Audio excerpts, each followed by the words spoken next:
Progress.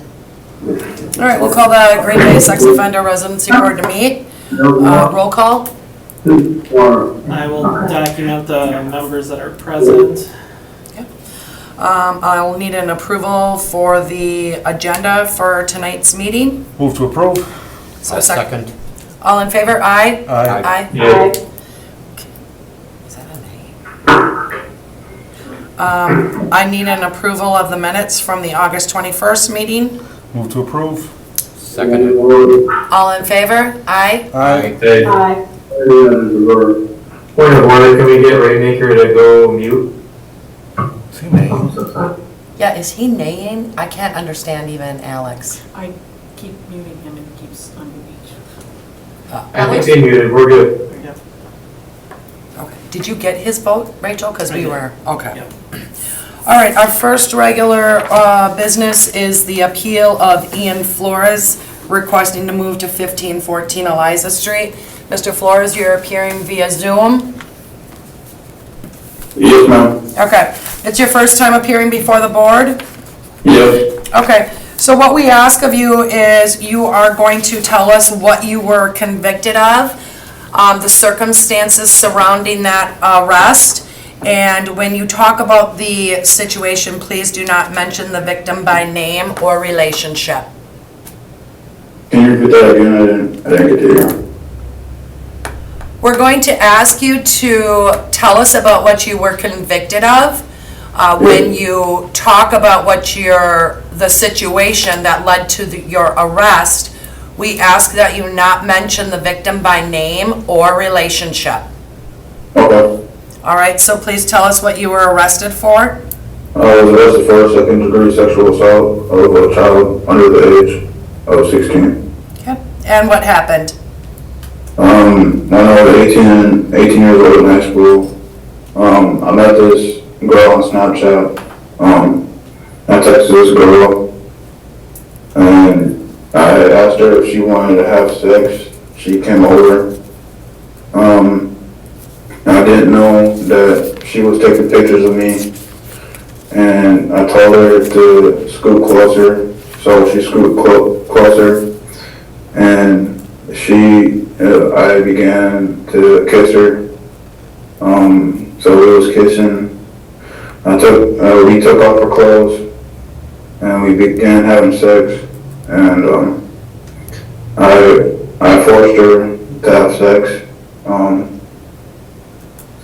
After we had sex, I let her off the door, and she walked away. And then I again asked her if she wanted to have sex again. So we did.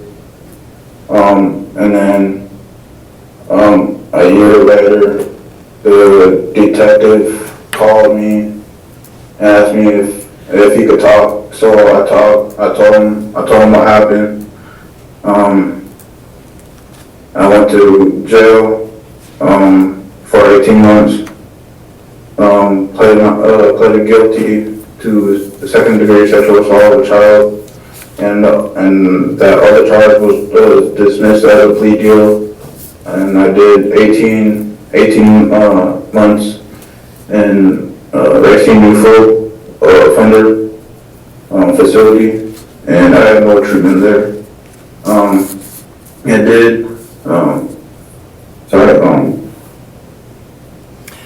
Just 1 second.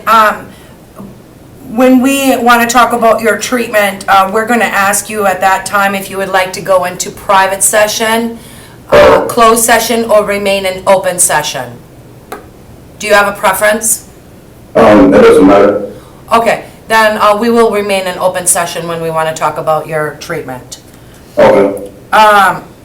So at first I thought I heard you say you got 18 months, but then you said I thought you went to Racine.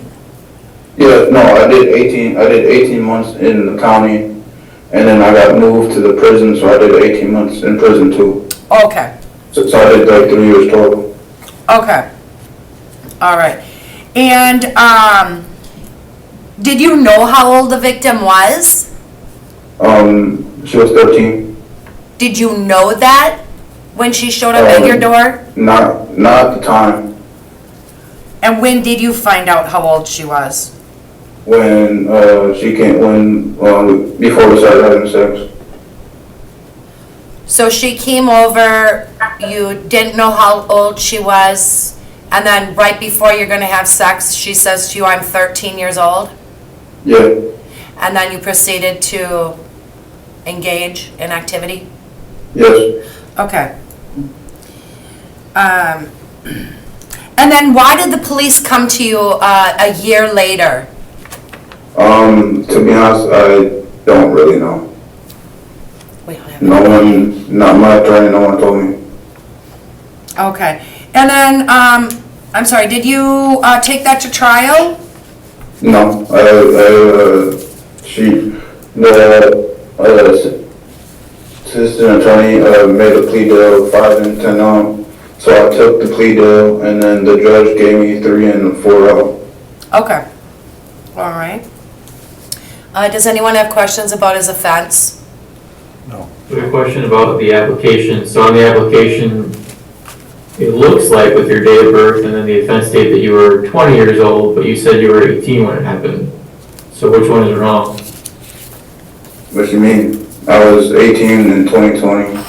2021 I was 19. 2022 I was 20. Okay. So looks like. All right. So the date of birth was. Because in 2021 they came and arrested me and I was 19.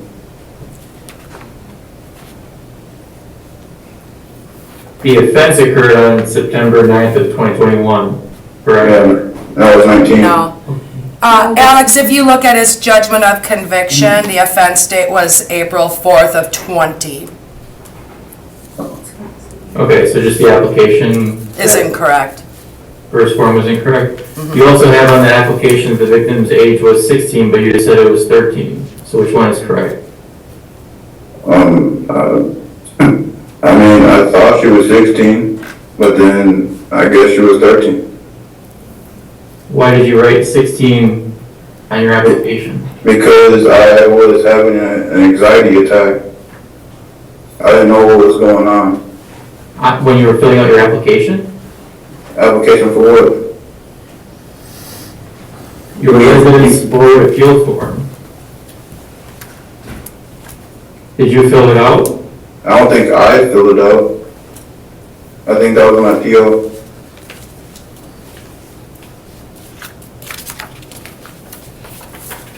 You gave your application to your PO to fill out? No, he helped me fill it out.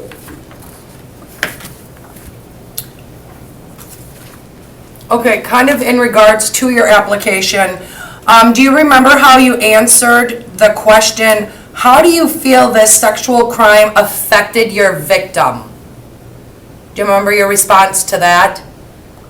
No, no. How do you? I had the same question, Heidi. Yeah. How do you think your victim felt? Alone, scared,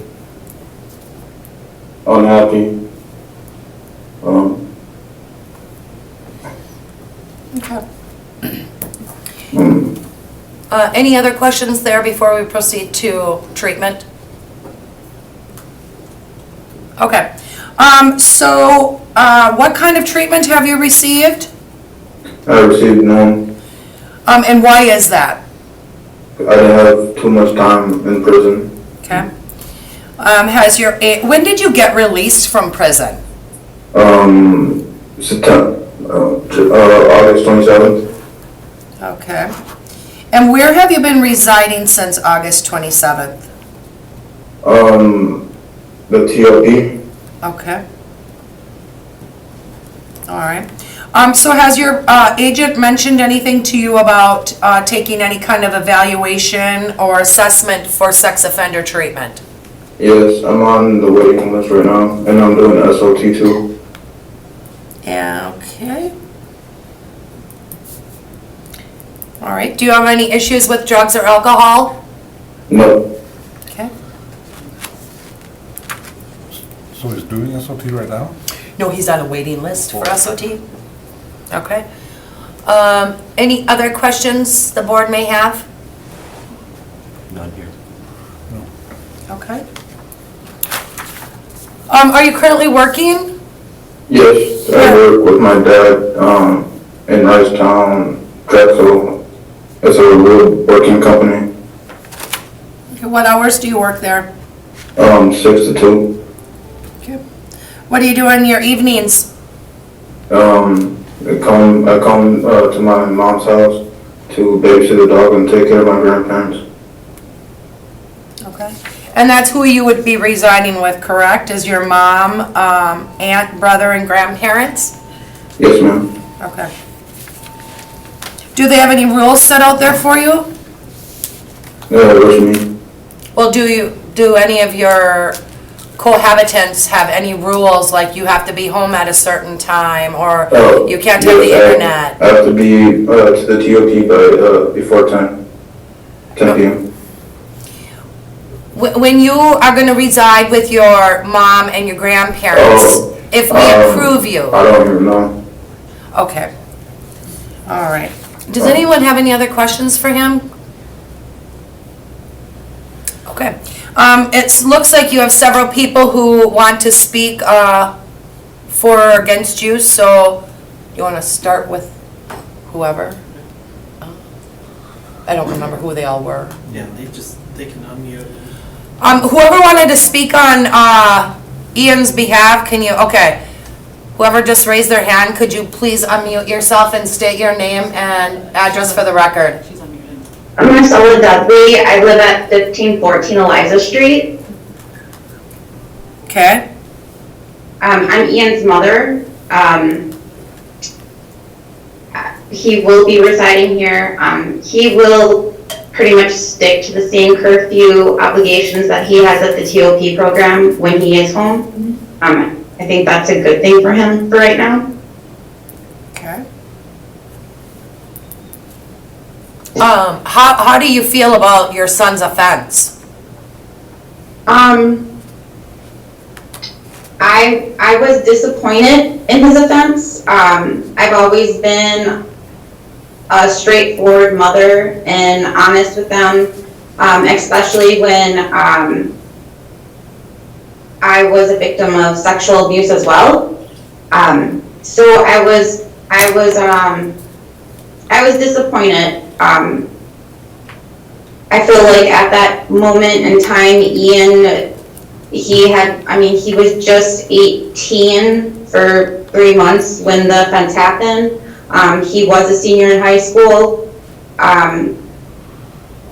He wasn't, I think he was just free for all. I hate saying this, but him going away and doing his time, he has came back a changed person, and I think changed for the good. He grew up a lot. Unfortunately, it was in the system, but it did him some justice, so. Okay, thank you. Next person who wants to speak?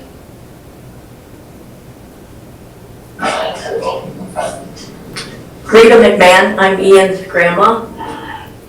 And your address? 3240 Evergreen Ave, Green Bay, Wisconsin. Okay. Okay, I just want to say Ian's a good kid. I think he was young when this happened. He was 18, but he was probably like 12 mentality, I think. And yes, he has grown up a lot, I can tell from being in there. And I give him a lot of credit, he's got a job already. And Ian's a quiet kid, I think he deserves to go home. And I hope he does. Can I ask how you think he has grown up? In what way? Well, he's more mature. Like he was over Saturday, he came over and had spaghetti. I made him spaghetti, and so what does he do? He cleans up his whole plate, wipes the table off, like washes the dishes. I mean, like he's never done that before. Thanked me, hugged me, just more personable and more mature. Grown up a lot. Okay, thank you. Thank you. Anybody else? Do we have some? I- Oh, sorry. Go ahead, Kimberly. I'm Ian's aunt. I live at 1512 Eliza Street. I pretty much would say the same thing everybody had said. He has, unfortunately, the system has made him grow up. I think now mentally he is more mature to understand situations of what to put himself into and what not to put himself into. He knows what he did was wrong. He openly admits that. He's not always the best with his words or understanding things, but he has matured so much that he is getting better at understanding all of those things. And he deserves to come home. He did his time. He made a huge, huge mistake, and he has to continue to grow and know that what he did was wrong, but he did serve his time. And I do feel bad for the victim. Don't get me wrong. I'm not just thinking maybe my nephew should come home because he did something wrong. But please let him come home. Thank you. Next person? Is there anyone else? Hello, Yes? I am Cindy Jakubowski. I'm also Ian's grandma, and I live at 1514 Eliza Street. My husband and I own a duplex. My husband is also here with me. His name is Randy, and Ian does an awful lot for us. I think one of Ian's greatest qualities was the fact that, he was always so gentle. And he's never done drugs. He's never drank. I grew up in the 70s, and it's like, heck, you're 17, 18, you're partying, He never did any of that. Judge Zeidmulder had him go to Mendota Mental Health for a while to try to really get his head together, which he did, and he found a newfound respect. And when he had to go back to the county jail, he went back there with a totally different attitude and accepted the fact that this is what was going to happen. And I thank Judge Zeidmulder every day for doing that. Because when Ian got back then, he took a love of reading and things like that, things that he never understood or was able to even do in school. He's always had learning disabilities, and we have a duplex. It is all fenced in. We have cameras. We just want him to be able to come home, sleep in his own bed, get up, go to work, and continue to see his PO and just continue to lead a productive life as an adult that we know he can do and will do. So thank you for considering everything today, and I will sign off now. Thank you. Thank you. Is there anyone else? I wasn't scheduled to speak, so if I'm not allowed to, I'm totally okay with that. My name is Ashley Klug. I am Ian's cousin. Could you give us your address? Pardon me? Your address? Oh, sure. Am I okay to speak? Yes, you Sorry. Okay. My address is 528 Somerset Drive, Green Bay, Wisconsin, 54301. Okay. I just wanted to speak on behalf of Ian because, as many people have already pleaded, he made an awful mistake. Sorry, I'm very emotional, so please forgive me, I am stumbling. As a mother of a daughter, a mistake that I would never want to happen to my own daughter. I trust Ian with my own children. He has babysat my own children in the past, and I will continue, when granted and allowed to be around my children, Ian to be around my children. He has always had a kind soul. He has always been loving and an endearing cousin. And I am a cognitive special ed teacher in the Green Bay School District. I have worked with several kids in my 14 years of teaching with cognitive disabilities, with learning disabilities, and I think, unfortunately, there were some things that happened that were not taken into consideration with Ian's background. And I'm not saying what he did was right. It was a mistake. It was an atrocious mistake that cannot be taken back. However, our family is a strong, loving family, and knowing what is on the line for Ian and his future, I think that Ian deserves a chance to grow with his family and be supported by his family in the comfort of his own home. If you have any other questions, please feel free to reach out, but I think it would be best for him to be at home with his family. Thank you. Thank you.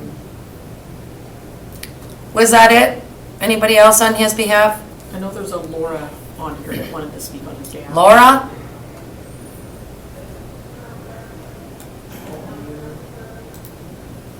Can you hear me? Yes. Okay, sorry. Took me a while to unmute. I'm Laura Jakubowski. I am Ian's aunt. I live at 1715 14th Avenue. Sorry, Green Bay, Wisconsin, 54304. A lot of what everyone's saying, I've seen how much Ian has grown up since he's been in there. Just his attitude, everything, he has changed so much for the better. Like Ashley said, I have 2 young daughters that are Ian's cousins who adore him. And I mean, in the past, he's babysat them, nothing has happened. He's just changed so much, and I bring him back when he needs a ride back, and like talking to him about how his day at work he loves being out there working, doing stuff, and like they said, he's changed so much, picking up after himself, taking care of himself, and we do have a strong support family that were there for him. If he called me in the middle of the night, I would be there for him. Like, that's how our family is. I guess so if you could just give him the chance to come home. All right. Thank you. That's really all I have to say. All right, thank you. Yeah.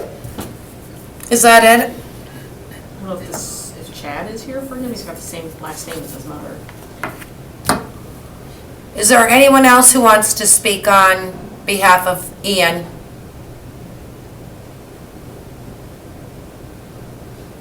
Someone's trying to connect. Is that Chad? Chad Dudley. I don't know if he can. Yes. Okay.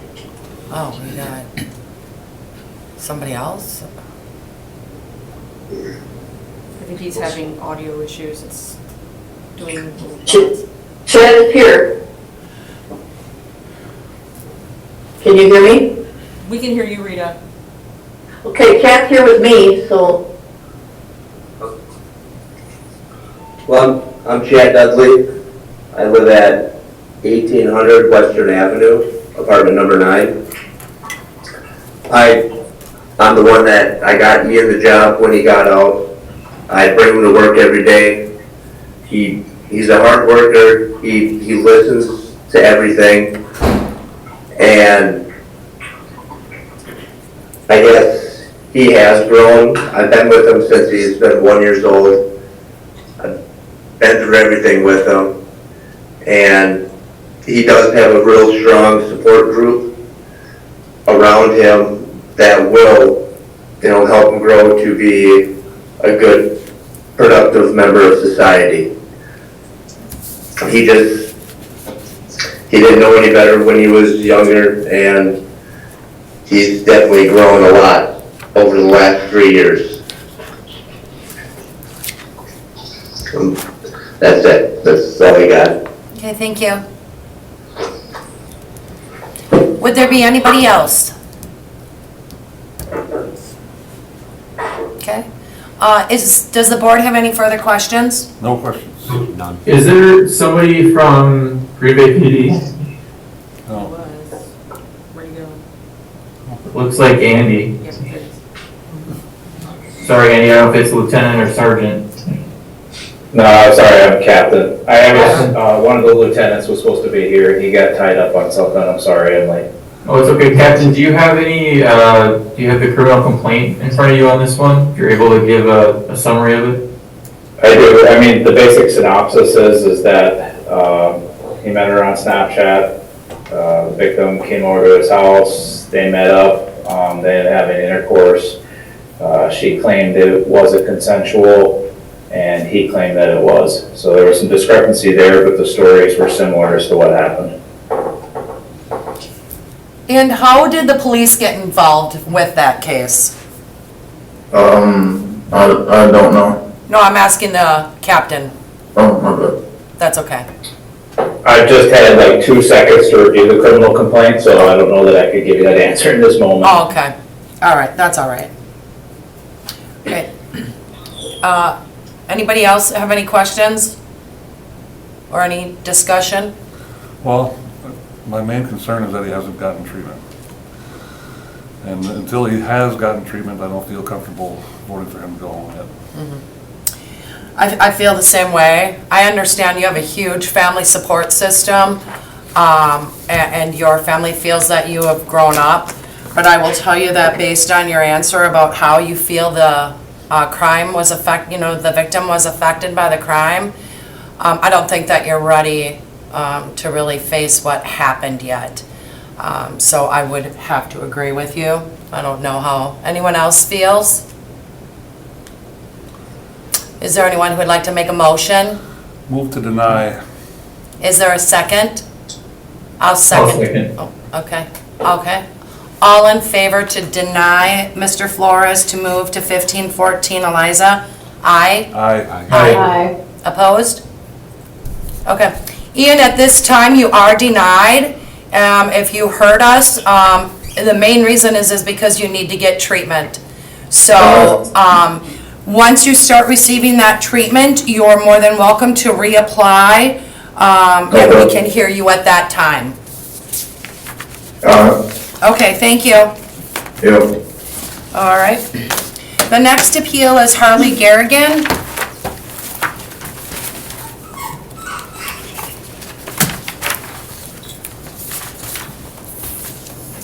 All right, Mr. Garrigan, this is your first time before us, Yes, okay? And you're currently residing at 1391 View Lane, correct, and you want to move to 524 11th Avenue.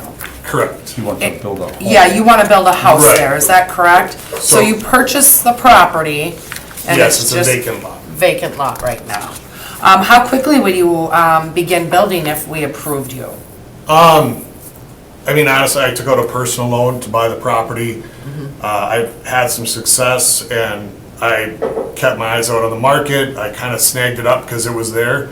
But realistically, it probably would take another year or two just to get a good down payment for a building mortgage. So then I would be able to take that personal loan from the property and roll that into the building mortgage if I were to build on it. Haven't we had this situation before? Yeah, I feel like, The last one, he didn't have an address.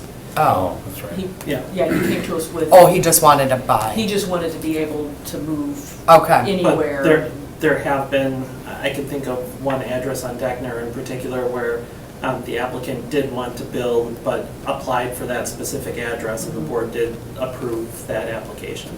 okay. I think that's the same one originally, he gave us with that Okay. address. So I understand that you were going through an appeal process right now, correct? Yes, the case is not closed yet. So, as you heard me explain earlier, I mean, we're gonna ask you questions about your offense, and are you gonna be able to answer those questions knowing that you have an appeal?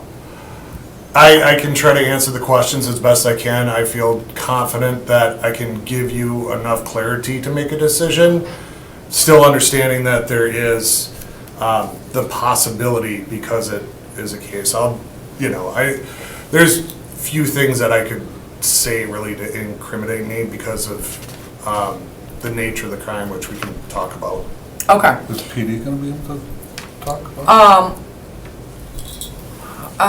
Well, he should be able to say what's in the criminal complaint. Yeah. Okay, so, Because the discovery and things like that, that's all, court records, so, I mean, there's Yeah. nothing.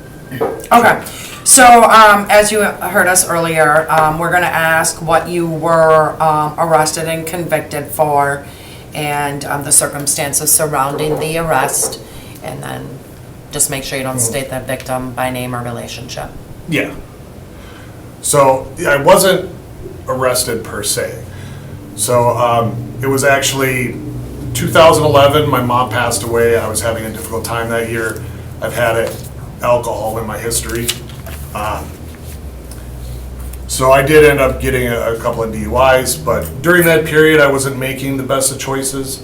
I was very kind of reckless with the people I was hanging out with and stuff like that. It was January of 2012 is when the search warrant was executed at my residence. They went and confiscated some things, they looked over everything. At that time, there was no evidence that a crime was committed. I spent 20 minutes later that afternoon talking with the police. They were satisfied with the questioning at that time that there was no arrest. So that's kind of why I added that in with my appeal, because it was kind of a unique situation. But, so a number of years later, we fast forward to 2017, I was taken into custody for fifth DUI. And so I was sentenced to 14 months on a fifth DUI. And so after, like a couple days after I was sentenced for that DUI, they brought up the charges from a little over 5 years ago from that search warrant. So I spent some time just, through the court process and stuff like that. And but I was convicted of, I took an Alford plea to 1 count of possession of child pornography, and I was sentenced to 3 years prison and 4 years probation. First question for you is, what was your thought? What did they say when they served a search warrant on you? If you did nothing wrong, I would be like, what are you doing at my house? Yeah, actually, they had called me up earlier that day, and, they wanted to talk with me. They said, friend of yours is in trouble, we need to talk to you. So I was like, well, I'm at work, I can talk to you when I get done with work. I picked up my daughter, we came home, and the place was kind of, in shambles, and I just told my daughter, Bridget, just go ahead, start cleaning your room, I'll get things sorted out. And there was a police officer there shortly after I arrived home, so. But I just asked him, he wanted to have a couple questions, and I said, can we go in the hall? So I could tell, because I saw, when I first came home, I saw the search warrant on the table. I wasn't home when it happened, so. So yeah, I knew it was gonna be of some adult nature. I didn't think it was appropriate for my daughter to listen. So we went on the hallway and I talked to him for 20 minutes or so. And there was a corrupted netbook that I had. It was one of those smaller, little just corrupted netbook that was in my possession. And he said that, they did their forensics at the scene and they didn't find that there was any crime that was committed. And I said, I have that. That was one of the only piece of electronics I had. And they knew that they had troubles with it, that it was corrupted. They had, the operating system was reinstalled. There was a number of things that I did prior to that, like those defragmenting it. And I have a cousin who's a technical guy who's kind of helping me out, seeing if I could fix this thing, because it started to falter after a while. So after the questioning and stuff like that, he figured that, it was never password protected or anything. There must have been somebody else got on there. There was an isolated incident that that downloading or shared happened, according to the prosecutor's forensic analyst. So. Okay. Earlier you stated that, when you were talking about the search warrant, you knew it was something adult. Like, Well, why because would you think that? because it said it on the search warrant. So when they execute a search warrant, they have the document saying that we're allowed to search for this reason. Okay. And it said on there, we're looking for any type of child pornography or Okay. things like that. So when I saw that search warrant, I was shocked, but, but, Okay. yeah, that's why. Okay.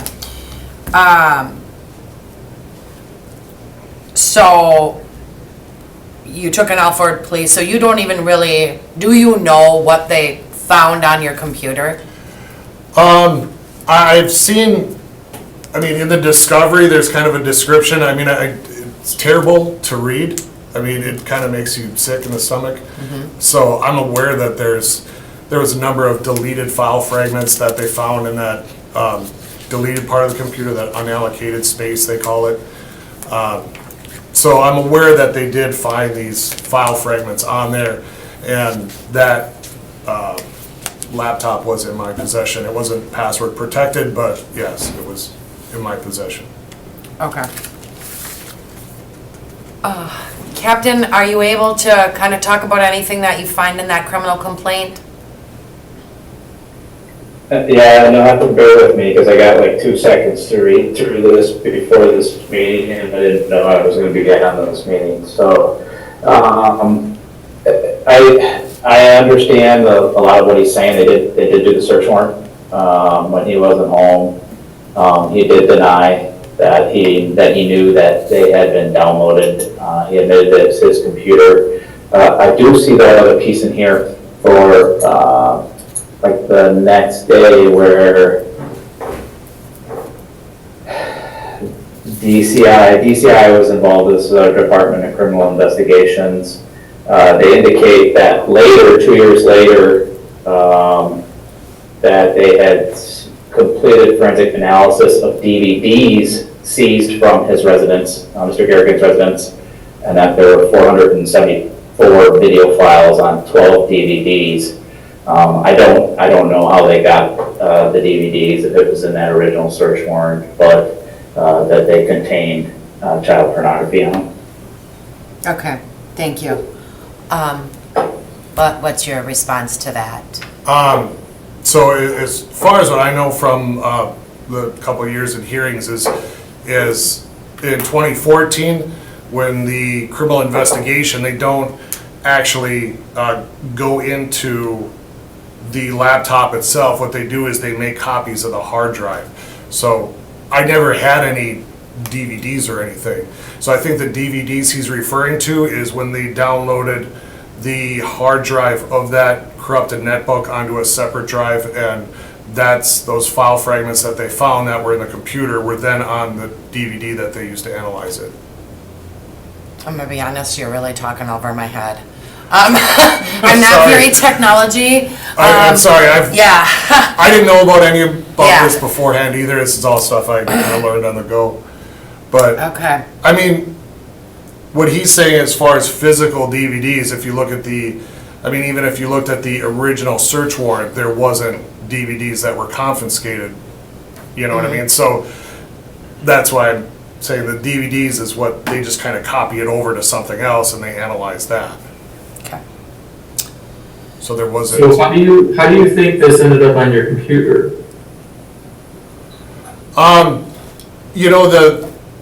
I believe that the downloads happened from about 11 o'clock on a Sunday night up through Monday at about 3 o'clock. And if I was out on a Sunday night and somebody came over and I went to bed and went to work the next morning, I would have got done at about 3 o'clock at the time because I worked downtown. I was doing customer service at the time. So more than likely, that's what my assumption is that, I had somebody over that night, I went to sleep, they were doing whatever on the computer, and by the time I got home, it wasn't there. That's as best as I can explain that. Okay. Is it possible that while you were drinking this, you actually did it and maybe you don't remember it happening?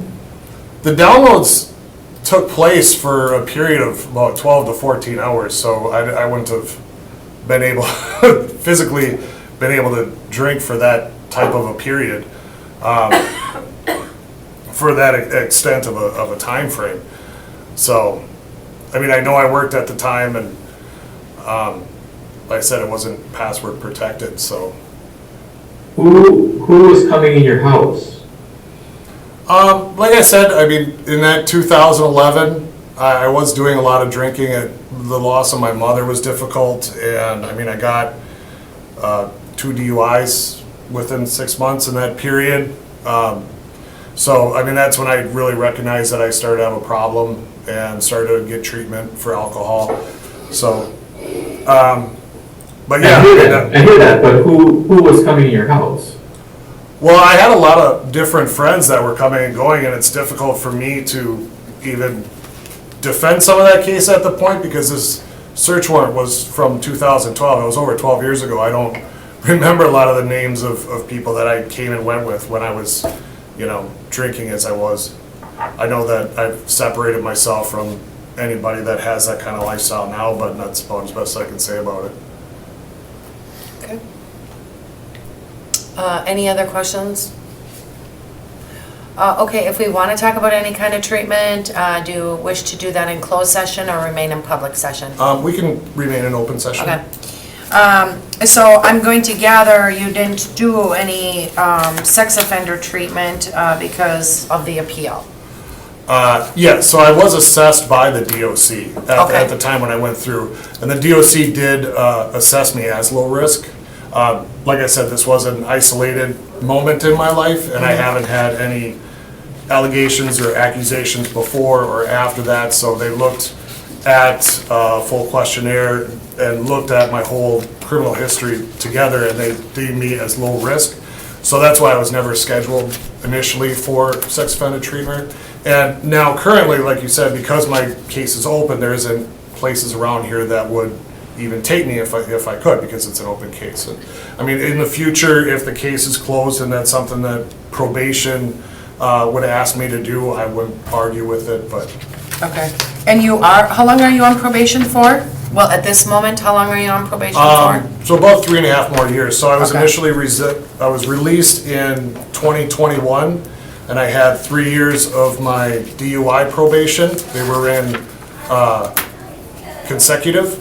So I had 3 years of my DUI probation, which I just got the interlock taken out of my vehicle, and I just got discharged from the DUI probation as of March of this year. And then that's what began my, the 4 years probation for the other charge. So, Okay. So it'll be 4 years from this year. Okay. You have received alcohol So treatment? I have received alcohol treatment, and in a number of different occasions. You don't always hit the mark on the first one, there's relapse. And so I feel that I'm in a good place now. I've got a healthy network. I've got a couple people that I surround myself with that are a great support group. So. Do you drink at all anymore? No. Okay. Okay. Work, what do you do for work? When I was released, I got my first job as a machine operator in 2021 at Recycled Plastics Industries. It's a plastic lumber company making like outdoor deck boards, and I've got some builder experience and stuff in the past. I thought that would be a good fit. Since I've been working there over the past few years, I've managed to get a number of raises and promotions. I was initially promoted to the quality department, basically building the quality department. They didn't have one prior to me, so I've spent some time building the quality department, and just with, difficulty finding labor and stuff like that. So, so I am the quality department and also now the second shift supervisor, so. Okay. So I work on Monday through Friday, 2 to 10. So everything's been going great there. I've had a number of raises and promotions. Okay. Anyone have questions regarding any of that? Okay. Any discussion? Yeah, did Huh? anyone want to speak? Oh, did you have people that wanted to speak on your behalf? I did have a Yes. few people that show up, and there's Sure. a Jack Snyder. Oh yeah, he just turned his cam on if we want. Sure. Why don't we start with Jack Snyder?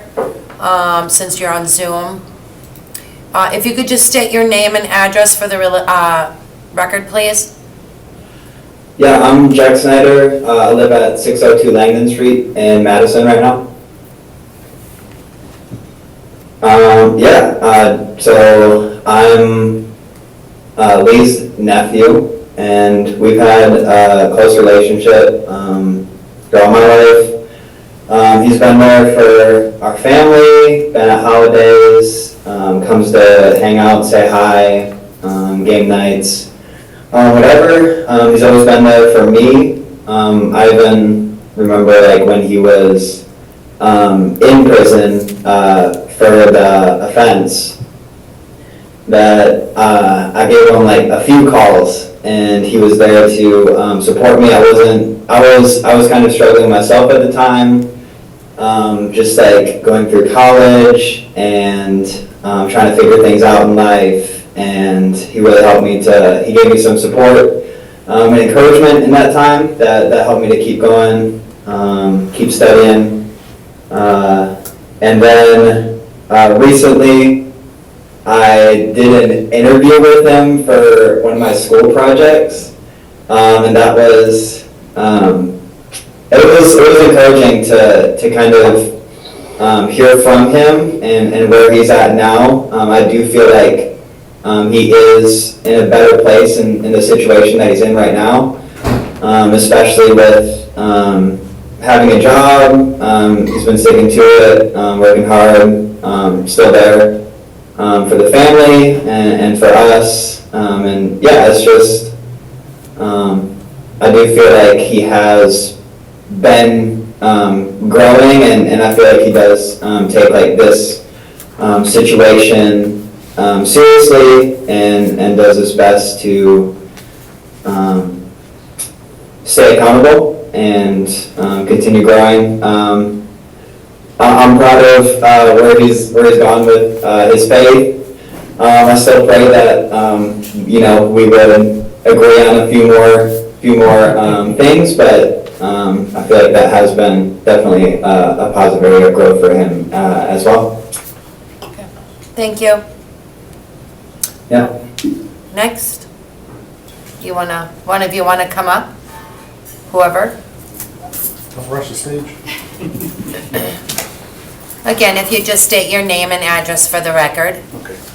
I'm Deke Surrey, 621 Abram Street, Green Bay, Wisconsin, 54302. Hey, could you spell your name? Deke, last name Surrey, Suri. Okay, thank you. So I've known Harley for about 6 years now. I'm a VFW post commander, and I run the Brown County Blackjacks, minor league football team here in Green Bay. So I've been able to witness Harley for 6 years now grow throughout our time. Our time together started at Brown County, to be honest. And so I would know more about this case than most people, let's put it that way. And to be able to see the kind of trials and tribulations he initially went through, and to where he is now, some substantial growth, and that's what I look at personally. And being able to vouch for him, and I can say that I don't do that for many people, to be honest. So, but I'm able to do it here today. Okay. Thank you. Absolutely. Okay. Anything else? Nope. Okay. Michelle Garrigan, 2404 Through Lane, Green Bay, Wisconsin, 54313. I call him Lee. Yeah, my father's name was Harley. He confused me when he said that. Yeah, I should have clarified that, but my grandfather's name's Harley, my father's name's Harley. So just to avoid the confusion when I was growing up, anybody that knows me like prior to age 18 calls me Lee, and it's because that's how we mixed. Sure. Kept me and my dad separate, so. Okay. Sorry. So I'm Lee's sister. And I guess some of the things we've already touched on too, that when our mom passed away, it was very hard on all of us. And it was especially hard on Lee because he was the closest to her. And he made bad choices. He made bad friends.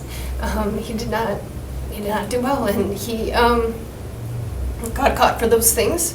He served his time. And when he got out, he did proceed on making changes. He's made better friends. He has worked on relationships, maybe in the past that have been not good. He's been working on those. Toxic. Yeah, toxic, but I guess I'm also thinking of Bridget when. Oh, no, those are good. Yeah. I thought you were thinking of Stephanie, sorry. No. Bridget was in high school when he was in prison, and it was very hard on her. And there's a lot to deal with on that. And he's been working very hard on trying to get back her trust. And they do stuff together now, and he's there for her. And he's been working hard on our relationships too, to keep in touch. I was at all of his court hearings throughout all of his charges. I've been at every one, so I'm very familiar with all of his things. And I guess I'm really proud of what he's done in the past several years. Like I said, from working on relationships to building his faith, to saving money, to having a job for 3 years, the same job. And not only the same job, but just how well he's done at that job. He's very smart, and I think in the past he's always been like, thought he probably did have a better way, but that's not how things are done. So he had a hard time with jobs. But this one just really works well, and just the fact that he's in 3 years worked himself from the bottom to now being part of management, just really impressed with that and everything that he's been able to do. And I guess I would just ask that you continue to, that allow him to continue to be a responsible adult, that allow him to build a home and own a home that he can call his own. Okay, thank you. Any questions? Okay, thank you. What was going on? Captain, you're unmuted. Okay. Okay, Captain, you're unmuted. okay, go ahead, what did you want to say? Bridget was the name of my daughter. I have a daughter who's 21 now. She lives with a boyfriend on the east side, so, she had kind of gone through a rough time. A year ago, her mom kind of left and went to Florida, and so she had to get to the adulting real quick, a lot all of a sudden, so making the better choices I did to put myself in the position to say, like, it's okay, if you need first month's rent, I can help you. If you need insurance, I can help you. Like, I'm in a place now where I can do those things. So that's what helps keep me focused and keep me motivated. Just June, she broke her ankle. But knowing that I have insurance, I have her covered, I'm able to, being now in management, have the flexibility in my schedule to say, like, okay, well, I can show up a little bit late, I'll just let the boss know. I can give her a ride back and forth to work when she needs it, help her out with the doctor appointments, so. Okay. All right. Do you have anyone else that's here? Lee is here. Yes, my name is Lee Jubilius, 2403 Hampton Avenue. I've known Harley for 12 years. Him and I worked at the rear cabinets. He was on the wall line, I was on the base line. We did inspection with wall, I did base. So we've been friends for a long time, so I've seen a lot of things that he's gone through. Yes, he's made bad choices, but he's been improving himself. He doesn't get down on himself if something does turn up to not go in his direction. He's focused more now than he ever was before. And, I can always count on him. If I ever need anything, he's there. So, he's a good friend. He's a solid friend. And I just think be really good to give him a chance and, to prove himself. Because for everything he's gone through, he's been doing pretty darn well. Okay. So. All right, thank you. Is there anyone else? There's an Amy Wild, Yes, the flower. the flower. She indicated she was working until 4:30, so I don't know if if she's able to speak at this point, or if she sent me an email okay. Okay, yes, go ahead. Please state your name and address for the record. Amy Wild, 4148 Main Street, Fish Creek, Wisconsin, 54212. Okay. What would you like to say? I am just amazed at all the things that Harley had to go through and how he's risen above all these bad things that happened to him. He obviously, we met at a cancer benefit and, and we became friends, and he was telling me what happened in his life, and what he was, incarcerated for and all these things. And I'm amazed that he was able to handle it as well as anyone. I, personally, wouldn't have been able to go through all the things that he's been through. And he was telling me that he purchased this land, and that, I'm like, that's great, to have, a home base, a house and stuff, a place where his daughter and family can come over, because he is really close with his family. I haven't met everyone, but I met several, and their interaction is wonderful. And for him to have a house where people can come over, and have his own space, I think would be, very advantageous, and, help him, continue adulting and doing, these things. Sorry, I feel like on the spot, I never know what to say at these things, but I really think he is no threat. And, I'm sure he will, win his appeal, because it's just crazy, all the things that happened. And I think he should be able to build his house when he's ready to build his house on the property that he's purchased and saved for. I mean, he tells me about his successes at work and his goals, that he always is achieving them and stuff, and he's a rock star. So that's all I have to say. Okay, thank you. You're welcome. Okay, is there anyone else? I believe that's all. Okay. So I'm going to be honest with you. I think your case is a very difficult case. I mean, this is my opinion. Typically when someone's in that appeal process, I mean, there are things that you really can't be talking about, right? Because you don't want to jeopardize yourself or whatever. You can't get treatment because you then, again, are admitting that you did something wrong, right? So I do kind of have a hard time with that. And it's not really a house that you're buying, right? You bought a land, you want to build a house, you're not looking at moving in or building for at least a year, right? That's what you said? Right. So like for me right now, I'm kind of feeling like I want to say, I'm going to allow you to have this address, but when you start building, maybe come back and check on us in a year. I don't know. I mean, I don't know how anybody else on the board feels, but I think it's a different situation than most of our appellants. So the two things. Well, Harley, real quick, so it looks like, if I'm reading this right, on August 27th, there was a Court of Appeals decision and an order affirming. So can you speak to that? So I did talk to my attorney. My attorney felt that there was some arguments in the reasoning from the appellate court, and she asked me if we wanted to go ahead and file the petition for that to be reviewed, and I said that that was okay, so. So, and I don't quite understand the full legal process there, but is that saying that the Court of Appeals reviewed your case and found there was nothing to reverse your guilty? Correct. So the state of appeals, the state court of appeals did find that they affirmed the circuit court's charges, and my lawyer said that there was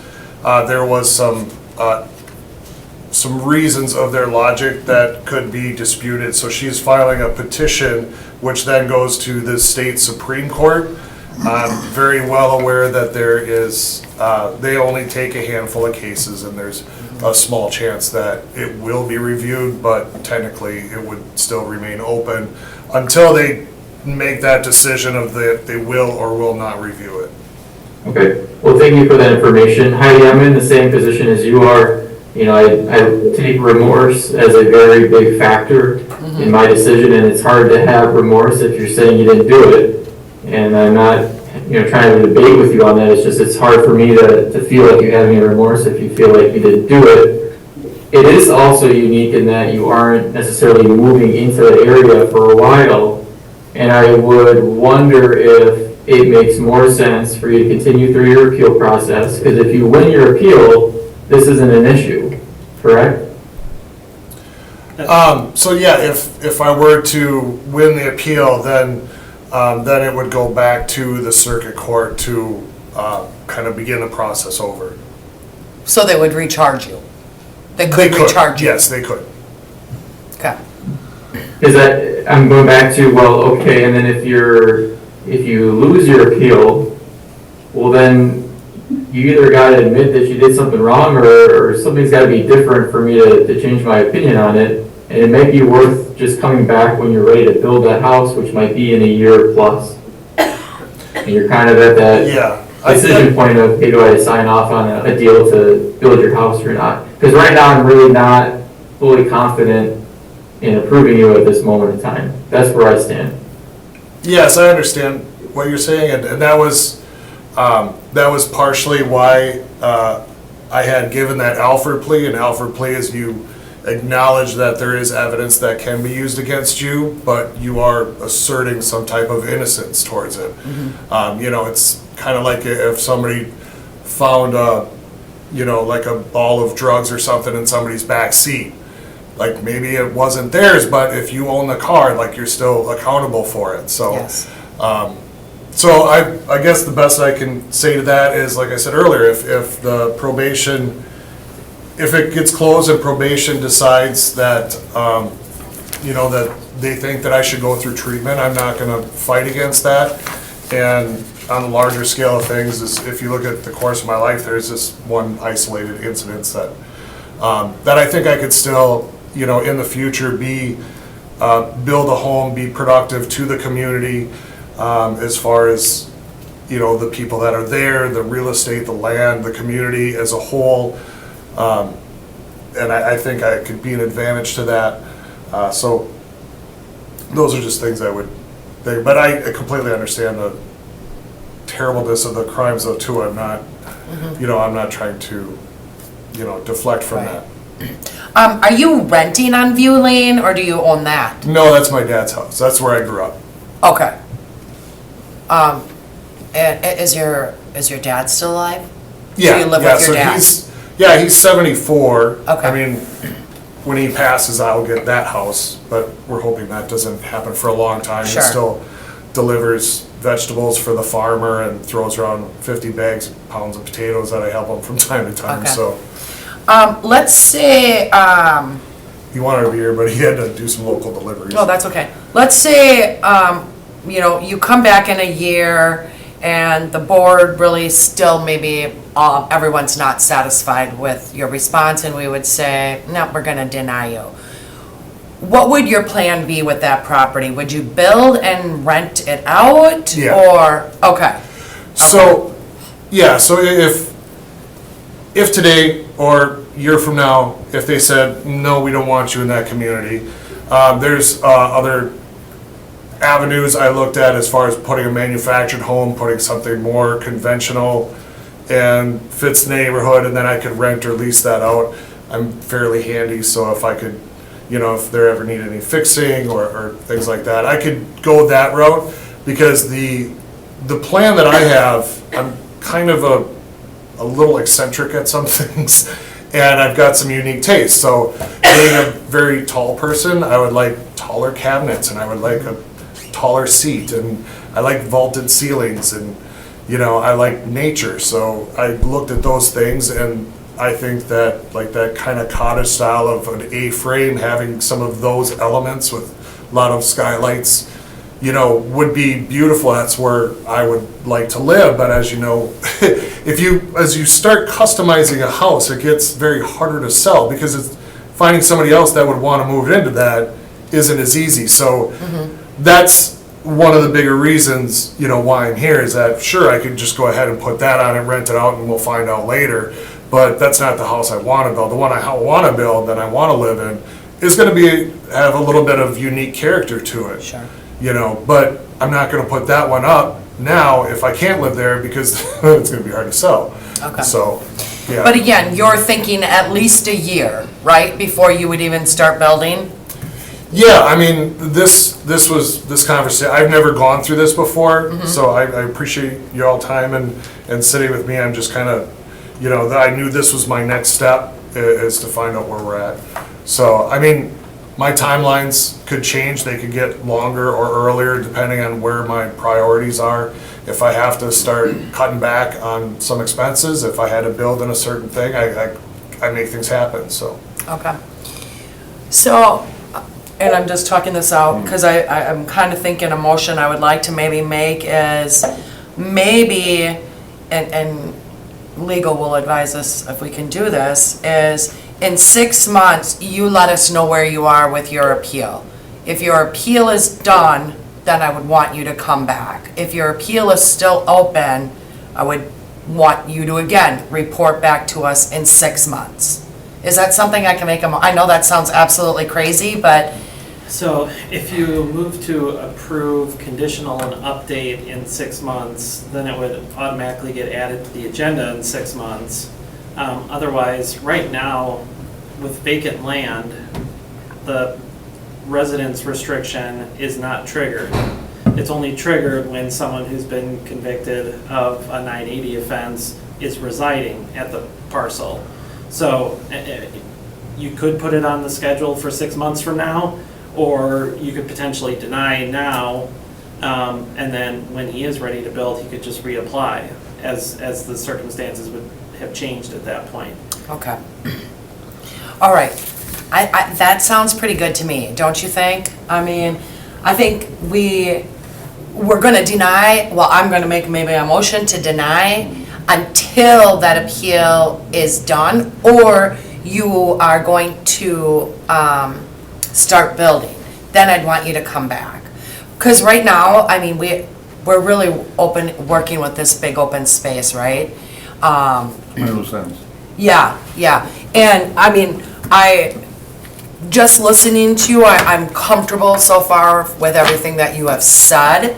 But I just feel that we need to have something a little bit more concrete. That's my answer, or that's my feeling. I can make that as a motion unless somebody else has something else to say. Okay, so at this moment, I'm going to deny the motion. Or move to deny? Move to deny you to reside at 524 11th Ave. Okay. Okay, well, I need a second. Second. Okay, and then we need to take a vote. All in favor, aye? Aye. Aye. Okay, so does that make sense to you? So right now you are denied, but we're telling you, come back when you want to build, because then we have something a lot more concrete to work with. Or when the appeal's done. Or when the appeal is Yeah. done. And I've thought about that too, because like I said, I'm pretty handy. I could start putting up a fence, or there's some things I could start doing that I was thinking that if I get approved, I could start doing some of the things. Oh, sure. Before then, but we're almost getting into winter now, so. Yeah, So that probably wouldn't happen this year anyway, so. okay, Thank you. Okay, all right. Thank you. all right. Well, thank you all very Yep. much. Okay, the next appeal is Randall Buckelman.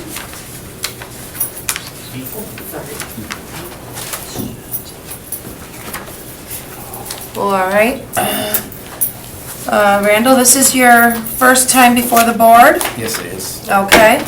And you are currently homeless? Yes. But you want to move into Motel 6? Yes.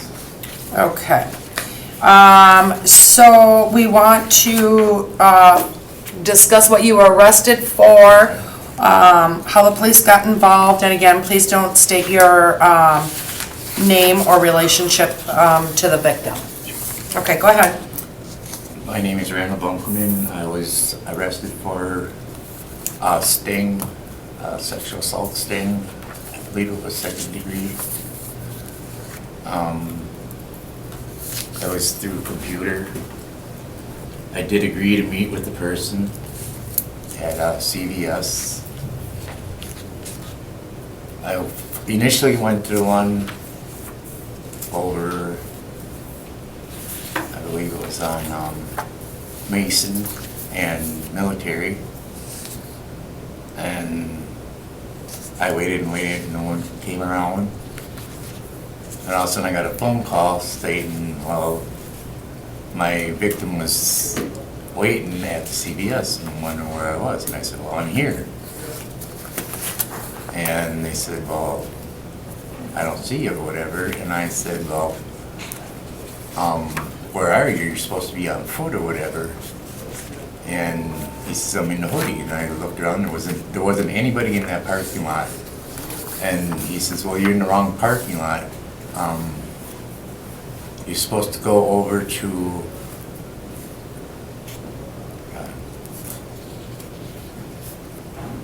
the one over, I believe it was Webster and Dawson, something like that. The one over on the east side there. And when I pulled in the parking area, the authorities were there, had weapons drawn already on me, and I was wondering what was going on, you know, and they told me I was under arrest for a sting. And that's pretty much all that was. And when you agreed to meet your victim, did you know how old the victim was? No, absolutely not. That is one thing that still bothers me to this day. I do not, I repeat, I do not even recall even reading anything on that screen about any age or whatever. The victim did say that he didn't have school today. You know, that was about it. He didn't say college, high school, whatever. He didn't have school today. His grandparent was out of the home, and he was willing to meet with me. Okay. We have Captain Allen on the TV from the Green Bay Police Department. I think it's him now. I think Yes. Andy left. Hi, yes, Jason, sorry about that. That's okay. Yeah, that was fairly accurate, what he was reporting. He was there to meet a 15-year-old male, according to the criminal complaint. Does it say how he knew the victim was 15? It indicates that part of the Craigslist ad had the person's identity as a 15-year-old male with a computer name, whatever, a surname of Jeffrey Keith. Okay, okay, See, thank you. The name didn't even appear on mine. I had no idea of, you know, the victim being a... Okay. So, then when the police arrested you, did you take it to trial? No, I did not. No? You pled guilty? Why'd you plead guilty if you didn't think the victim was, you didn't know the victim's age? Why I pled guilty is because of the situation that it was in. I mean, it was a sting. I realized that it was a sting. I knew then and there that it was underage. And I did the crime, I'll do the time. Okay. So you got 32 months for that? Yes, I did. And then 40 months of supervision? Yes. Are you on any type of supervision right now? Absolutely not. You're all done? Yes. Okay. All right. So you want to reside at the hotel? Yes. And that's where you also work, correct? Yes, correct. All right. How long have you been in Green Bay, Brown County? I've been in Brown County now for, I'm gonna say 9 years. And what brought you here? Because, I mean, you got a pretty lengthy past, like in the Clark County, Taylor County area. That's where I was born and raised in that area Okay. over there. And I was working at a McDonald's franchise over there, and the guy that owns the McDonald's franchise here, him and that guy were best friends, so I transferred work over here. Okay. Doing maintenance. Okay. So you've been homeless for the last 9 years? No, not 9 years. I've been staying with friends, you know. My last address was 1714 Ridge Road. Mm-hmm. And I was there for 3 years. And then I moved with another friend, and that was over on Beta Street. or Bayard, and I lived there for 2 years. You know, so I was in the area here for quite a while, and So then how did you end up being homeless? just getting out and being a sex offender. Okay. Okay. So I'm assuming it's your boss is saying that, you know, we're gonna let you basically rent a room there if we approve it? Yeah. Do you think that's a healthy environment for you? Absolutely not, but it's a learning environment. It's a very good learning environment. And why do you say that? There's things happening every day that shouldn't be happening. And I report them all the time to the front office, and I get reports from other people, you know, what's going on there. And of course, it is a very bad environment, and I hope that I get the state to recognize the trouble that's coming in before it happens, you know? Are you worried at all that you could be implicated in any of that bad Absolutely. behavior? Absolutely. And you're okay to put yourself in that position? I mean, it isn't something that I really wanted to do, but I'm liking it. I mean, I feel good doing it. I mean, helping people out, you know? I mean, I help the good and bad. I mean, I've been there, done it, and I want to see change for other people too, you know? Does anyone have any questions about his crime? Nope. Okay. So if you want to talk about any treatment that you received, do you want to do that in closed session or remain in public? We can do it in public. Okay. So on your application, you checked that DOC has your records. Yes. So what kind of treatment have you completed? I have done AODA, SOT. I don't think I have done any anger management. I wasn't required to do any anger management. As far as SOT, that was a 6 months course. And I did that at Oshkosh Correctional. And then I believe my AODA, I might have started there and then they transferred me to Chippewa. I think that's where I finished my AODA at. Did you do the earned release program through Chippewa? Yeah. Okay. Yeah. All right. Yeah, what kind of problem did you have drinking? No. I just volunteered to go through that one because I did admit that my family was, you know, had drinking problems and, you know, I did drink, but I felt that I needed to go through, you know, the step that everybody else did and it helped. I don't drink. Were you drinking when you were on Craigslist? Yes, it was. Yes, it was. No THC issues? Nope. Yeah, I thought you were charged in Clark County with possession of THC. For somebody left a marijuana pipe in my, Okay, well, just asking if you had any issues Right. with it. Okay. So let's talk about the SOT that you did at Oshkosh. What would you say is the number one thing you learned from that class? to pay attention to my atmosphere, what I read, and to stay more focused on life itself. Did you at any point talk about any kind of triggers, like things that made you seek out Yes, we this? talked about triggers every day. Okay, I so mean, what would be some of your triggers at that time? At the time, loneliness, depression, you know. I've always had a problem with depression, and I still do. As long as I am busy and see progress, which I have seen through the last 4 or 5 years, I mean, I think myself as a victim every day. I mean, I'm a sexual abuse victim myself. I still have flashbacks of that happening when I was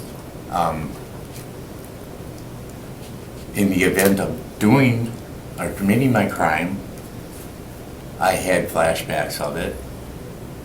I was just felt alone and nobody cared, you know? So, I mean, I feel things happening every day, you know, that I don't want happening to me. You know, I feel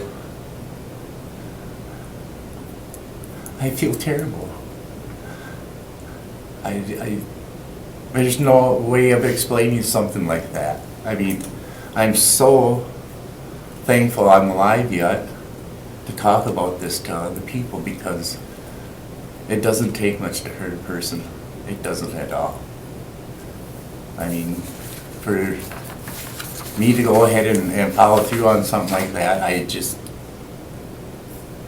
there's really no excuse for it. I mean, my mother passed away too, and, you know, I drank, I was suicide by cop, you know, this, that, and the other. It all worked out, and I'm bettering myself. You know, I'm not relying on the back burner anymore, you know. I'm looking forward to what's going on in burner. You know. Do you take anything for your depression? As of right now, no. Okay. Because I have issues with psychiatrists. I don't trust talking to everybody because of my past and what happened, you know, with psychiatrists and stuff, you know. As far as that goes, I haven't seen a psychiatrist now within the last 6 months, but I have a very good support team, my work, co-workers, friends, family. I come from a very huge family, 11 brothers and 5 sisters. They're all from the same mom and pop. I love the crap out of all of them. We have such a big family, it's hard for us to all to get together. And they all know that I'm not very electronic smart, you know, so I don't pick up the phone and call them. I don't have a cell phone. I haven't had a cell phone now for a year and a half. I don't want one because of my anxiety, the trouble that comes with them. I don't need it. If somebody wants to call me, they have to call my work, get a hold of me that way. That's the only, I don't care to have a cell phone. Okay. All right. Anyone have any questions? No questions. Okay.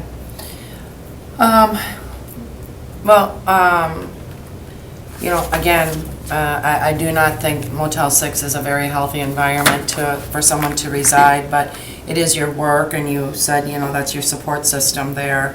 I feel that you learned some stuff from treatment, and I give you credit for that, so I don't really have any concerns. I don't have any problem.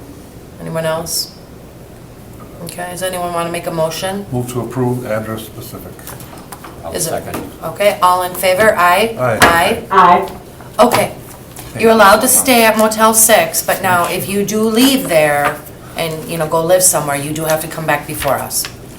Okay. Thank you. Yep. Good luck. Thanks. Yep. All right, the next appeal is Thomas Patrick. They're on Zoom. Where? They're on Zoom. I just asked him. Oh, yeah. He's one of Yeah. the ones in the group. Yeah. All right. Mr. Patrick?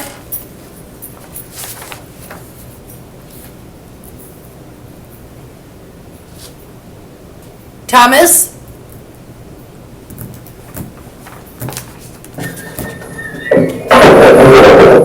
Yes. Thomas, do you hear us? Yes. Okay.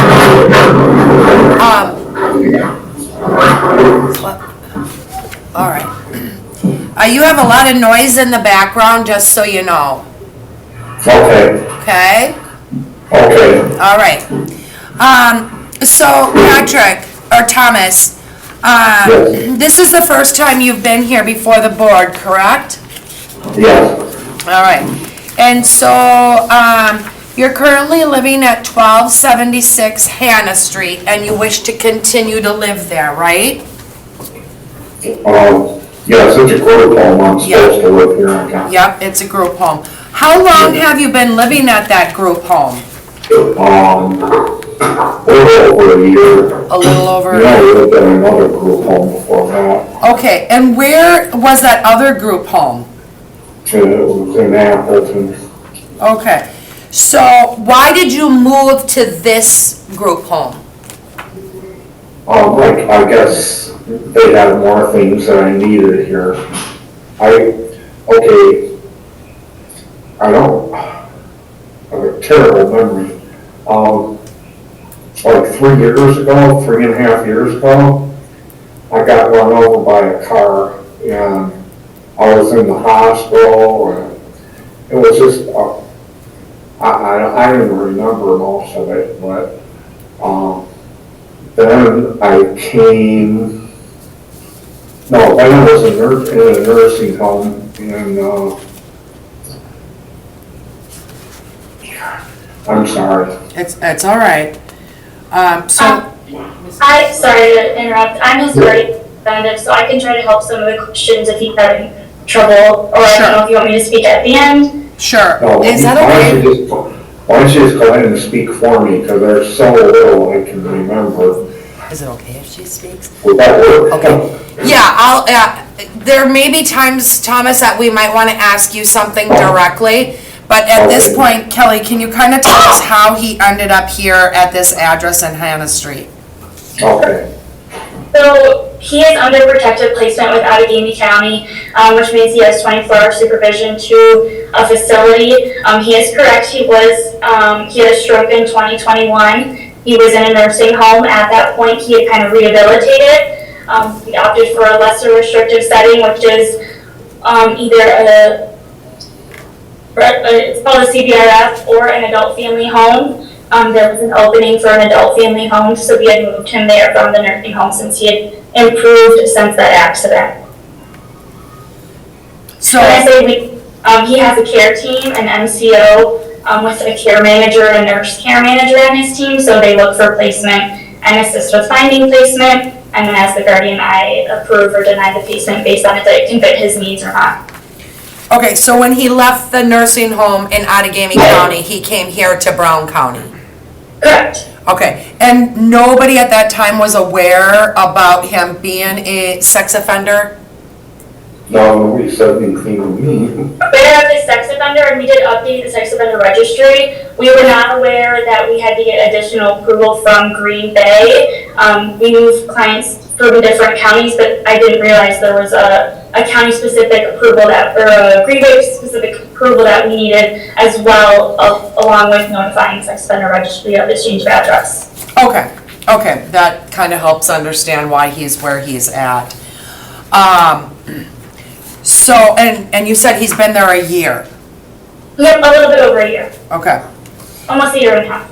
All right, and 24-hour supervision at the home? Correct. Okay. He never, and so if he would leave the facility, does he have supervision at that time also? Correct. Okay, all right. I can't leave unless I go to a doctor's appointment. Okay. They go and everything, but it's always with a staff member present. He has 24-hour supervision. Okay. So, Thomas, typically we're going to ask the appellants, to tell us what they were convicted of and what happened. Do you remember why you got arrested for the sexual assault charge? I'm sorry, I didn't hear you. Do you remember why you got arrested for a sexual assault charge? I'll be honest with you, it was a long time ago. I don't. Yeah. I remember it, but I don't, if that makes sense. Can you maybe tell us what parts you do remember?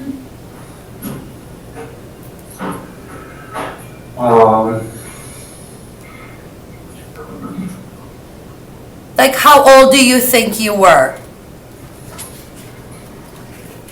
I think I was about 30 or 35 or... Okay. I'm sorry.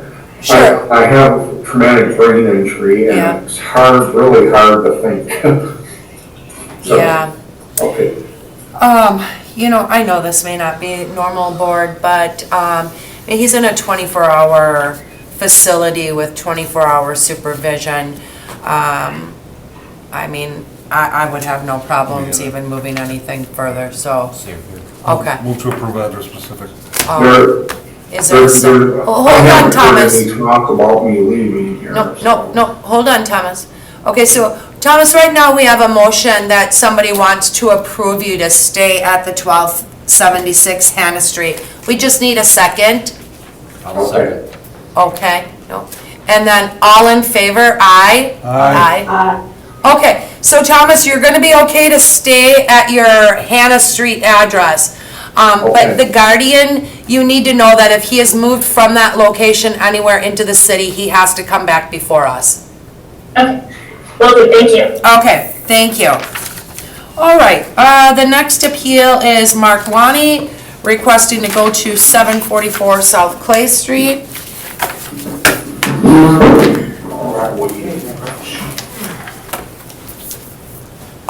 All right, Mr. Wani, you are currently at Hotel J, is that correct? That's correct. All right, and you have been before the board back in 2022, is that correct? Correct. And at that time, you were denied to move to 844 Irvington? Is that right? That's correct. That is correct? Yeah. Where then have you been since 2022? Well, I was all over the board. I tried to get a hold of Tim Beck. He lives in Sturgeon Bay, and then he got a house out there. And then I was back and forth with that because of working, driving back and forth. Then I was living in Denmark with my sister for probably about 2 weeks to a month. And then after that, then I ended up calling Tim Beck, the landlord from Sturgeon Bay. And while I was at my sister's house, he said that, oh, I got a house in Green Bay. And I said, well, what's the street on that? And he said 844 Irvington Street. He said, oh, you're all approved to go there, move there. I took everything in with the court, and I was agreed with him on that. So, and my sister heard everything that he said, and then I moved there October 10th of 2023. And he said everything was fine. Then I moved there, and I've been living over there for a year, well, I want to say a year and 6 months. So then what happened is, July 21st, a law enforcement lady come over and knocked on the door and said, hey, you can't live here no more because we got, I didn't say what it was. She just said, you can't live here no more. How did you know that I was living here? She said, well, I looked up your records of you living here. And that's how she found out. Okay, so are you telling me that, so we denied you in August of 2022 to reside at that address, but then you chose to go move into that house anyways, October 10th of 2023? Yeah, because I thought it was all approved through the landlord, because he told me he had everything approved through the Green Bay, through the board. Everything was approved. And I believed him on that, because I was coming from the landlord.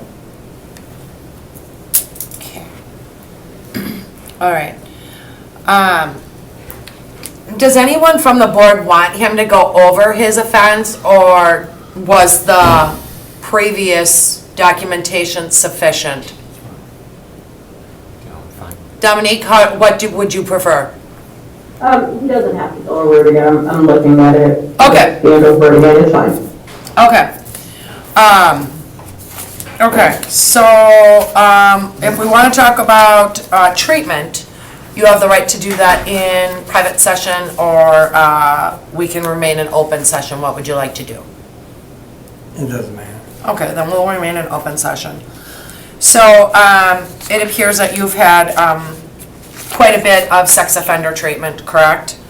To the point that you were at Sand Ridge for several occasions. And then it looks like your most recent discharge from your Chapter 980 was August 31st of 2022? That's correct. Okay. And so now you gave us the lowdown about where you've been living on and off the past 2 years, give or take. Okay. So we know that based on all the documentation you provided us, you've been back to Sand Ridge multiple times for rule violations, correct? Okay. What is different this time than the past 7 times? Well, I'm discharged from Chapter 980. I'm currently working a job right now. I work for Lamers, cleaning coach buses from 7 at night to 3 in the morning.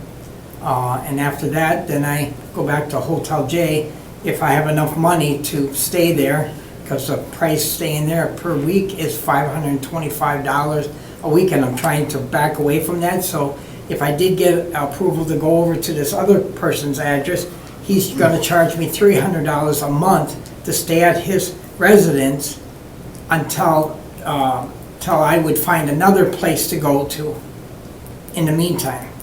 So I'm maintaining job, employment. I got a vehicle, a truck to drive back and forth to work. Tonight at 8 o'clock, I'm gonna have another job interview to go to. This would be a full-time job working at R.R. Donnery in West De Pere. So, and that's gonna be 12-hour shifts at $19 an hour. So more money coming in to the job on what I'm doing now. The job I'm doing now at Lamers is only part-time at $15 an hour, and it's not enough. You gotta make 2 times the amount of rent and security to get a place. So. Okay. I guess kind of what I really kind of want to know is, so based on this documentation, you went back to Sand Ridge 7 times for rule violations. I understand that you're no longer a 980, you were discharged from that. The question is, how does this board know that you're still not going to violate anything, especially now that you're not being supervised? I've been doing fine. I keep in contact with my sister throughout the week, just about every day. I call her on the phone, and she keeps me, in that line, and I got support people around me. I'm not getting myself into trouble, mischief, not committing crimes, nothing. I think that some of the things that were stated about reasons why you went back to Sand Ridge was, one time it was untruthful on your polygraph. I think it talked about maybe there was questions about whether you removed your GPS bracelet. You said it fell off, it was getting old. They did a polygraph and it came back that you were being untruthful. So you're not committing a crime, right? But you're not really following all the rules, right? Yeah, usually with the bracelet, wear and tear. So right now, what I use over that bracelet, because when you walk with shoes and that, there's rubbing and and all that, I put a sock over the top of it that protects that bracelet where there's no rubbing and all that. I worked in a paper company, I believe on the back stretch of University, and that's where that bracelet fell off that one night I was working in the company. Okay. But I never tampered with that bracelet. I know you can get a lot of time for that. I will not tamper with my bracelet. Okay. Why were some of the other reasons you had got sent back? For rule violations. Buying a cell phone without prior approval. Okay. That's the only one I can think of right now, but. Okay. You gave us all this documentation, right? Did you read through all that documentation that you provided us? Yes. Okay. Was there anything in there that maybe you disagreed with when you read it? No. Okay. So some of the things that I had concerns about when I was reading through these reports was when you had to meet with, I'm assuming it was the psychiatrist at Sand Ridge to have these reports done that you gave us. Both times you declined to be interviewed for the examination. So they had to use other information to come up, to complete these reports. Why would you refuse to or decline the interviews? Well, all the information is in the interview. They have all the information there, so I was just assuming, thinking that, why should I be there when all the information's in the reports? You could Okay. just take it right from the reports. Okay. Some of the other things that were concerning in the report was that, they mentioned that you have an intellectual disability. Would you agree with that? Okay. And because of that, that's automatically going to predispose you to commit sexually violent acts. Do you agree with that? You do agree with that? Well, okay, kind of explain that. Well, the psychiatrist is basically doing an assessment, and she's labeling, or he is labeling you as intellectual disability. That's what you have. And you agree with that, right? I'm not following. So intellectual disability would be that, maybe you're a little bit slower on certain things. Oh, yep. Okay, Yep. all right. So it says because you have that, it predisposes you, which means there's a very high likelihood you are going to commit sexually violent acts. Okay. So I don't know how they can predict 5-10 years from now I'm gonna commit another crime. How are they gonna determine that? Well, that's a good point, but did you not have 3 back-to-back sexual offenses back in the 90s? Yeah, that was all done at Sandwich. Yeah. Right. So, you would think you did it once, you got in trouble, you wouldn't do it again, right? But you did it 2 more times. So I think that's what they're saying, that because of your disability, there is a likelihood that you could commit another act. And they said based on your age, you have a 15-year risk, which represents a lifetime risk. You are a lifetime risk to offend again. Would you agree with that? That's what they're saying, but I don't agree that Well, myself. That's what us as the board need to know, right? We cannot let you go back into the community knowing that you've already had 3 offenses. I know they were back in the 90s. And knowing that now that you have no more supervision, you have no one following you, that you're not going to commit another act. You need to give us that assurance that you're not going to. I'm doing fine now. I'm working, I'm staying out of mischief. I'm not gonna commit another crime because I don't wanna go through that whole process again. It's painful. Okay. Why now in your life at this point is it considered painful when you've done this for the last how many years? Because I'm 59 years old. The time I did that was way back in my 20s. I was young at the time and it was totally wrong to do it. Now I'm got older. Now it's time to just work and just live my life before the good Lord takes me. Okay. And I understand that. But throughout the 20s to 59, you have been in and out of Sand Ridge, correct? Correct. You'd get out, you'd go back in because you violated rules. Yep. That is what we need to know and be sure you are not going to violate any rules. And I know you're not on supervision, but right now rules would be laws out there, right? That I think it says in here, you are attracted to young boys, Yes. right? We need to be sure that you're not out on walking the city street and that you are not going to engage in a conversation with a 13, 14-year-old child. Do you see what I'm saying? Yes, I see it. But right now, I'm working, and when I get done, I go back to the hotel and I go to sleep. I don't go out to roam in the streets like I used to way back in my 20s. I don't do that no more. Okay. What about at the grocery store? I go to the grocery store, the grocery store doesn't bother me. Well, right now, I'm not going to the grocery store because I don't have money to go to the grocery store.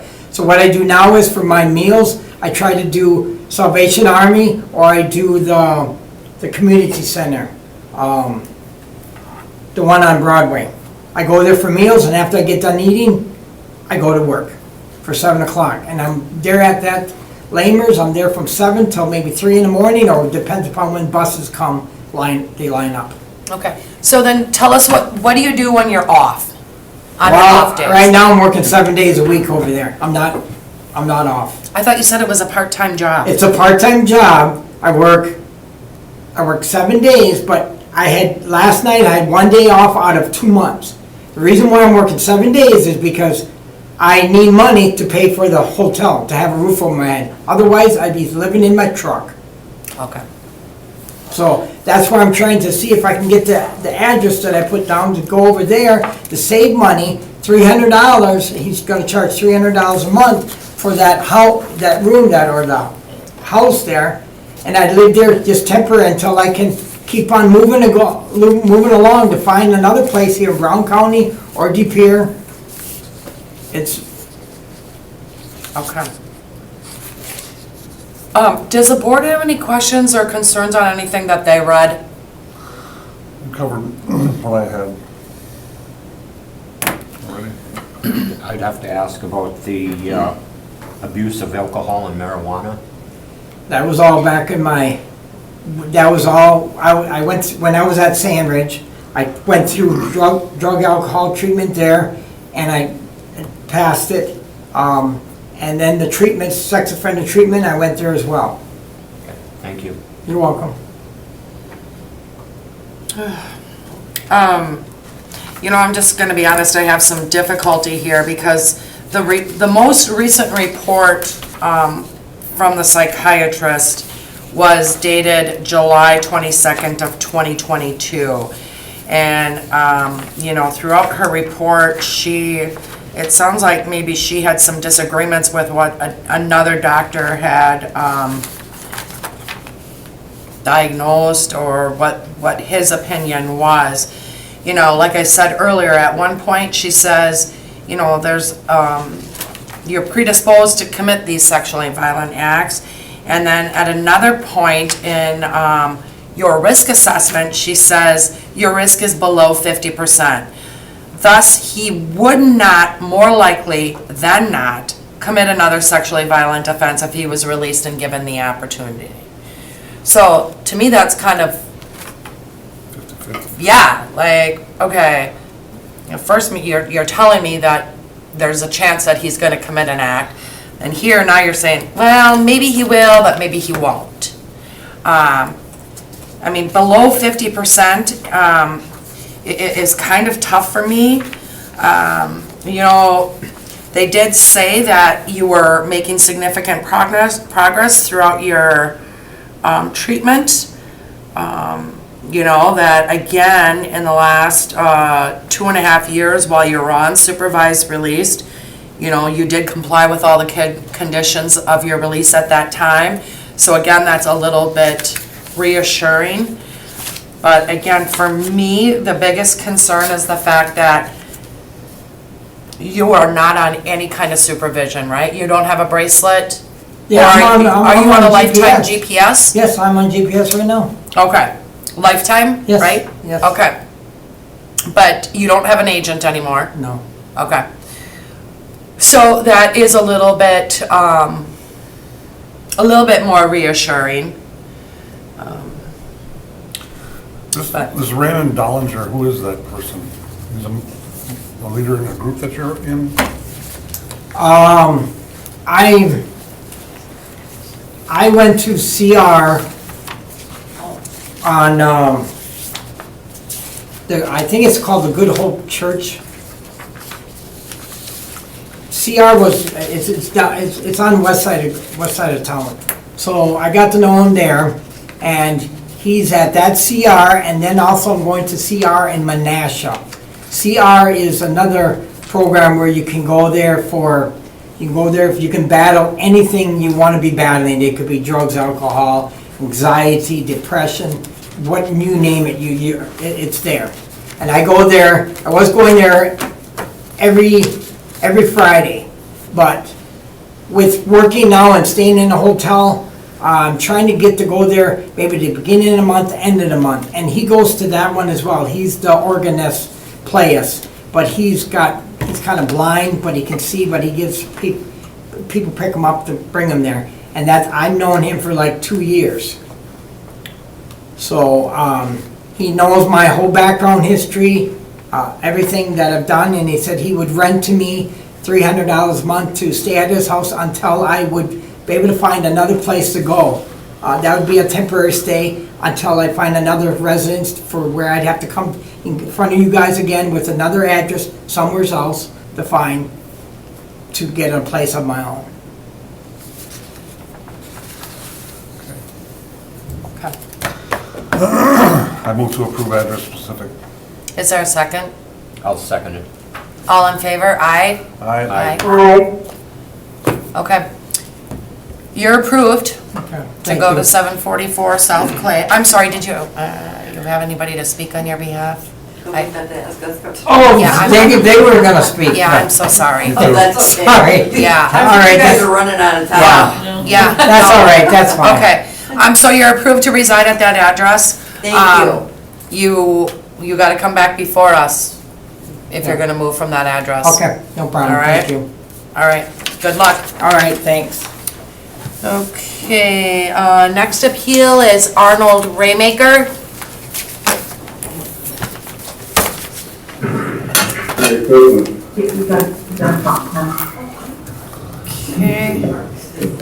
Say hello. Hello? Hi, Arnold? Yeah. Hi. Okay, and who are you, do you have a caregiver or guardian there right now who's gonna help you through this process? Hi there, I am the house manager here at the group home. His case manager is also, his guardian is also here too. Okay. So I guess the first thing is, how long has he been residing there? About 3 months now. He got here towards the end of July, I think. And where was he prior to that? He was in the hospital for about 8 months. Hospital in Benton? You were in the hospital in Benton? University Hospital, okay, yeah, for about 8 months before this.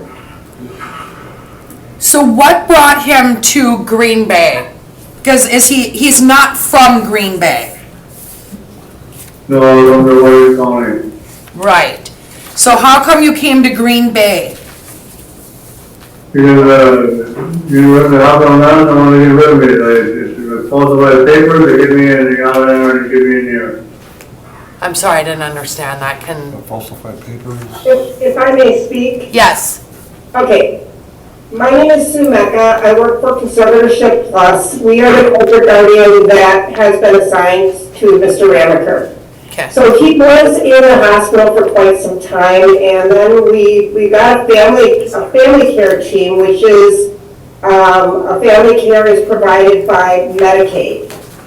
And so with that team in place, they found a placement that was less restrictive, and that is at his current placement right now.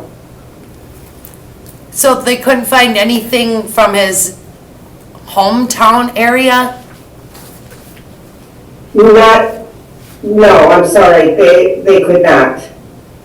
Okay. So again, I'm just going to speak to the board here. I mean, this is a very unique situation. I mean, I saw all the documentation about basically,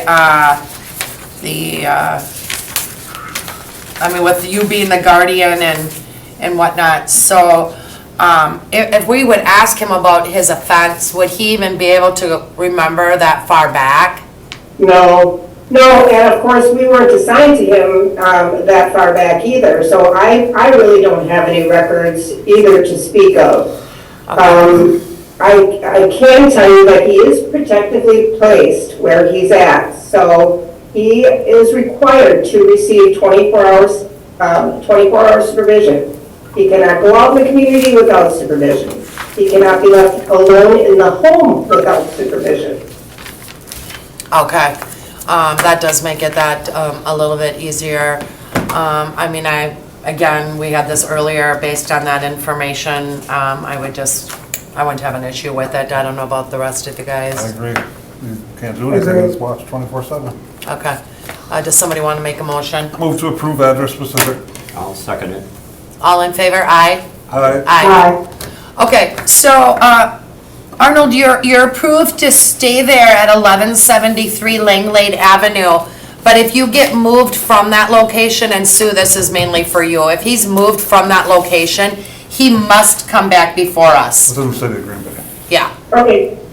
Okay, thank you. All right. Thank you. Yeah. Appreciate it. Sure. You must be Daniel. Yes. Come on up, you're the next one. All right. The bad luck of applying last. Yeah.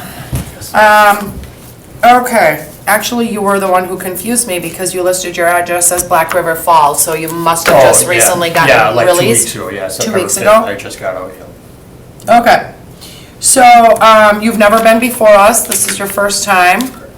Okay, so as you've sat through patiently all night, we're gonna ask you what you were convicted of and how all the events surrounding it. I was convicted of possession of child pornography, 5 counts. 5 were also read in.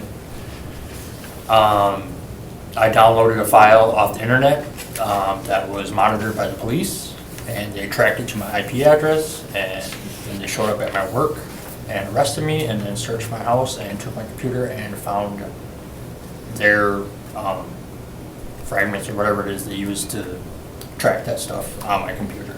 And that's Okay. how that happened. And were you cooperative with the police? Yes. Okay. And, so based on that, you got, what, 4 years prison with 6 years supervision? Yes, correct. Okay. And you just got a release 2 weeks ago? Correct. That's the only thing you've ever done in your adult lifetime? Okay. Any questions about his offense? None here. Okay. Captain, I think that we're good with you if you need to go anywhere. Okay. Yep, you too.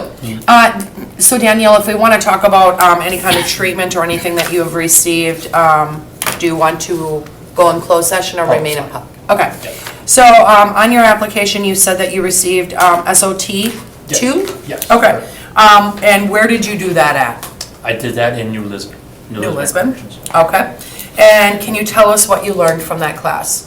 The main thing I learned is that they are victims. That at the time when I was looking at those images and stuff like that, I had deluded myself into thinking that they weren't victims. That, I don't know why I thought that at the time. It was in the grip of an addiction to pornography at that time, and that was the biggest thing that I learned, is that yes, they're absolutely victims, 100%.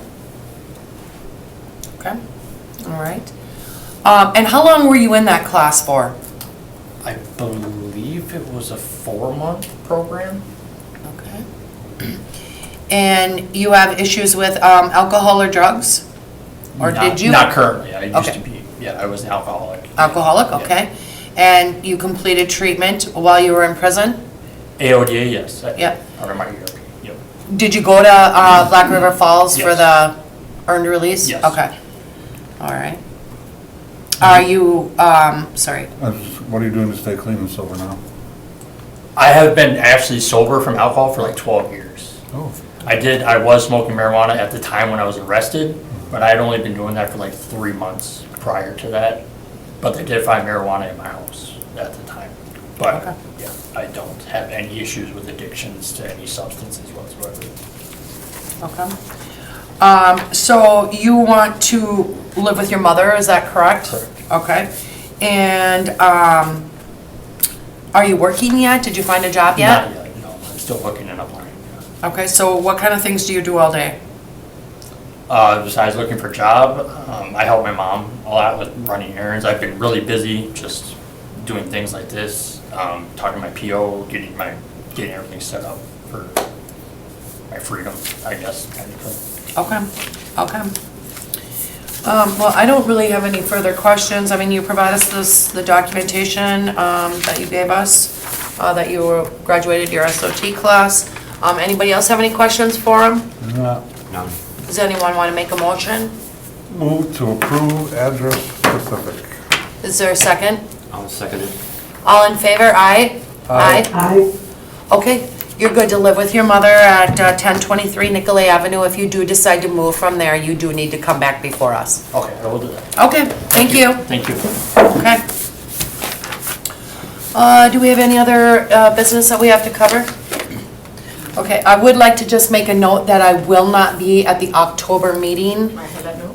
Oh, you do? Oh, did I already say that already? Okay, good, because my kid's getting married. Oh, that's a good enough excuse. Yeah, right? Yeah, so, okay, then I just need a motion to adjourn. Move to adjourn. I'll second. All in favor, aye? Aye. Aye. Aye. All right, thank you, everyone. Thank you, everyone. Bye. Bye. All right.